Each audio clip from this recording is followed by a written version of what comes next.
So pirates are just like Jedi Knights.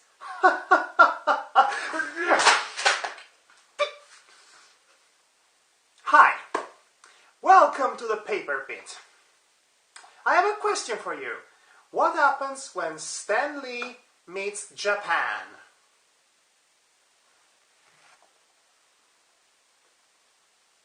This thing. Soul Eater, to name a few, in order to give birth to his latest superheroic brainchild, Hero Man, a drooling mashup between the classic Peter Parker-like teenage tool turning into superhero by either chance or fate scenario, old-school Japanese super robot anime, and the movie The Iron Giant. Years before that, however, good old Stan was already actively working on the subject for a manga series that's now currently being published in tankobon volumes throughout the Western world. The first issue of Karakuri Douji Ultimo, literally translated into Mechanical Doll Ultimo, which has almost nothing to do with a certain other Ultimo character from the Marvel universe, presents itself in the admittedly appealing shape of a half-mystical, half-cyberpunk-ish rehearsal of the immortal good versus evil dichotomy, with the addition of coming-of-age elements and the inevitable philosophical debacles of the human condition.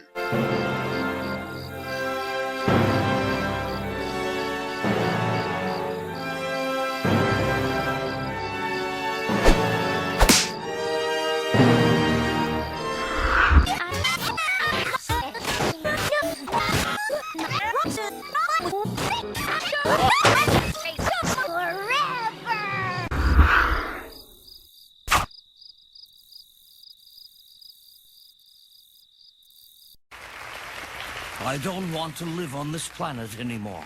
The renowned manga artist that adapted Stan Lee's particularly twisted thoughts into paper was Hiroyuki Takei, whom is best known for his Shaman King series.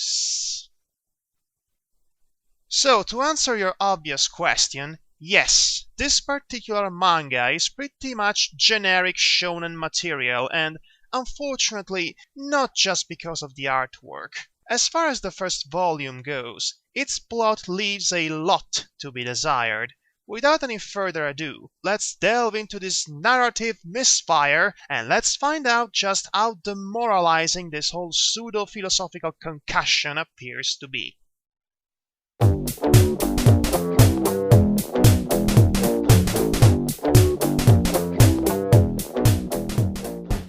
Our timeless tale of epic epicness begins in a non-specific feudal Japanese period. Even before opening to the first page, one question already permeates the feverish mind. How many panels will it take for Stan Lee to make a surprise cameo?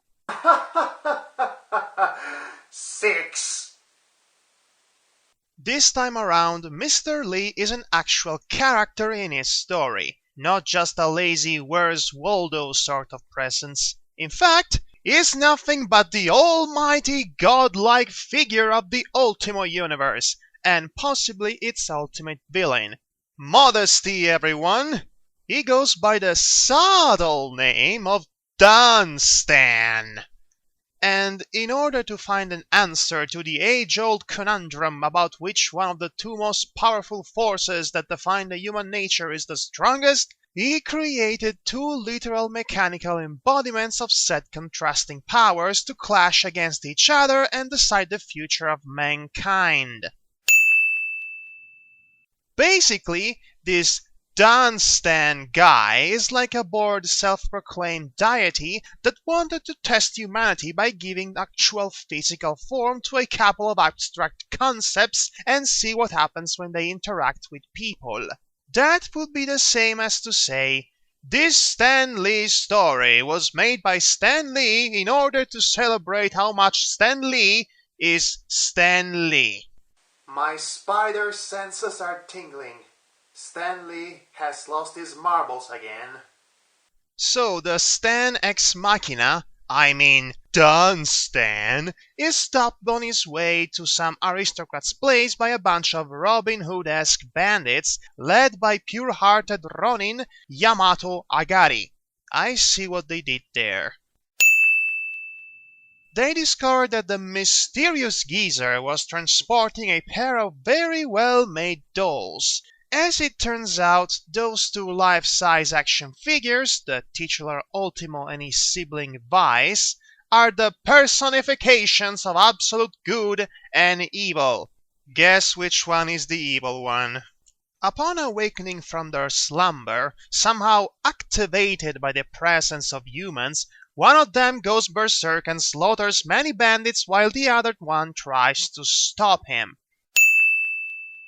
Incidentally, the first one that's murdered during Vice's rampage, there you go, is a black stereotype with a giant afro. Well, I guess Chocolove McDonald won't become a Shaman King in this universe.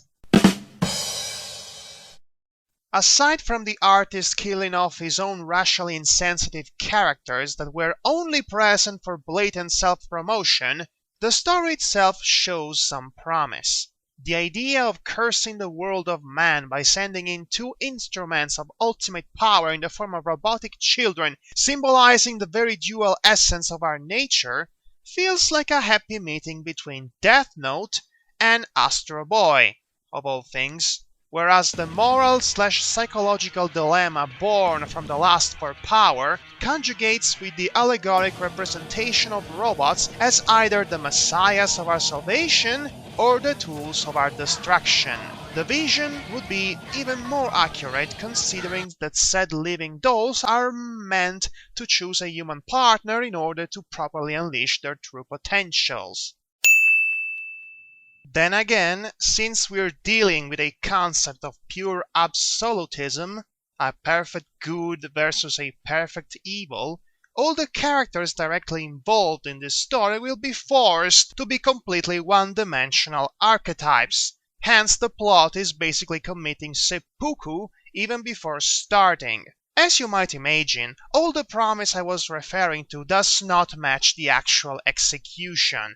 After Ultimo chooses Yamato, your regular gutsy shonen-like lead as his master, speaking of archetypes, he's ready to deliver some divine retribution on his evil twin.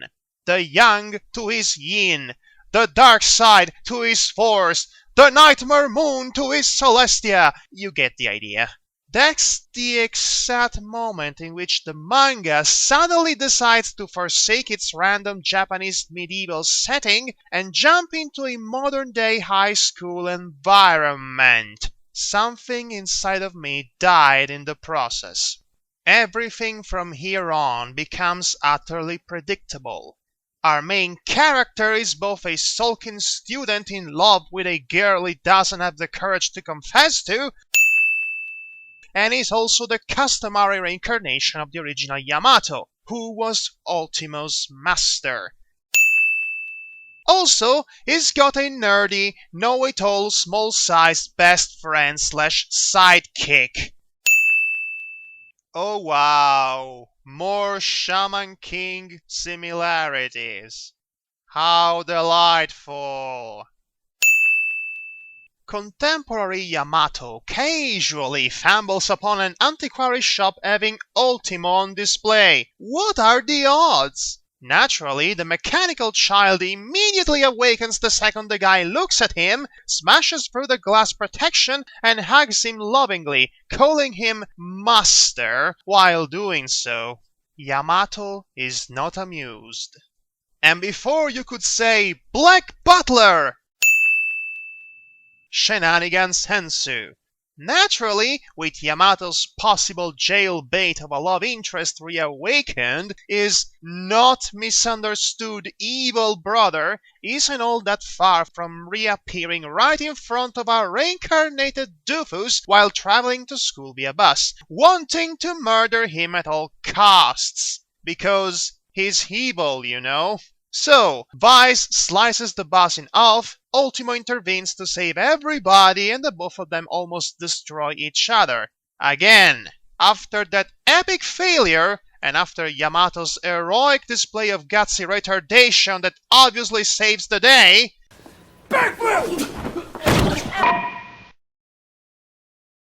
we meet the current Meister of Vice.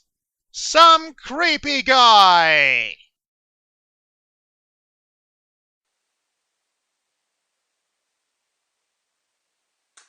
Let's skip a few pages. A dreadfully unconvincing nemesis showing up moments later, our heroes manage to escape from the police and return home safely. In an attempt to save Ultimo's life, Yamato takes the solemn decision of declaring his undying passion for the child by kissing him on the bed. Or at least that's what his main love interest concludes upon suddenly entering in his apartment with impeccable timing. Because awkward misunderstandings will always be funny.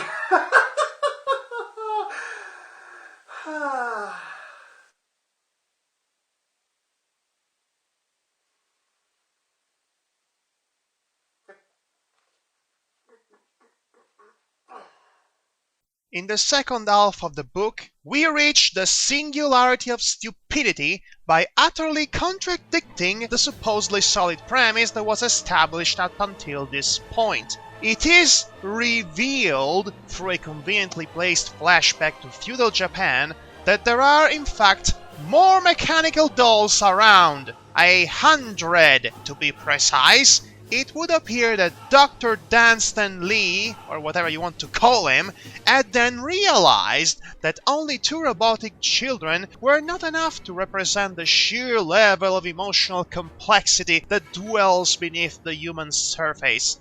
Therefore, he just had to create some more toys to spread chaos and disorder to the world, thus building up to a massive army of good versus army of evil kind of scenario.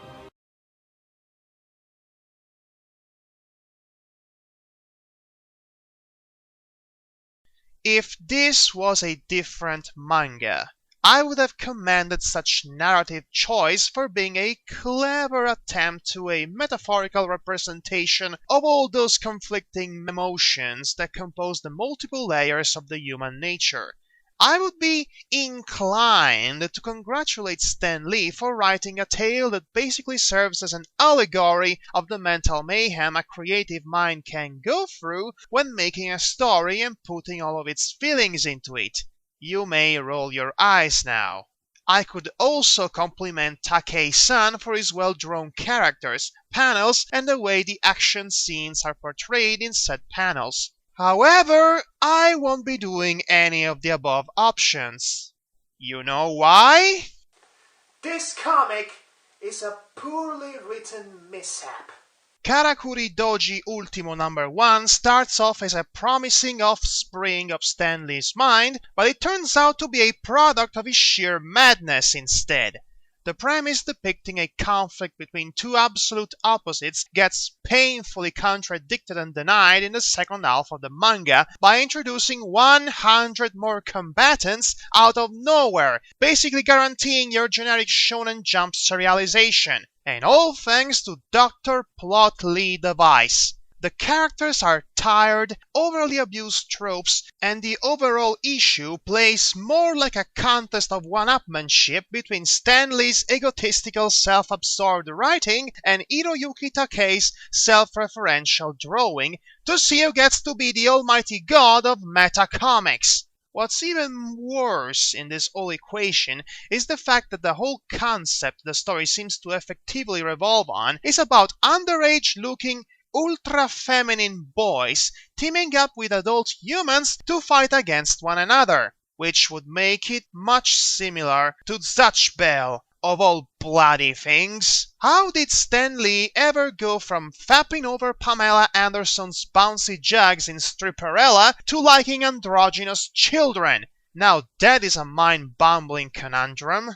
Being this only a first issue, there is still a lot of room for improvement in future releases, but as far as this particular comic goes, it's not very good.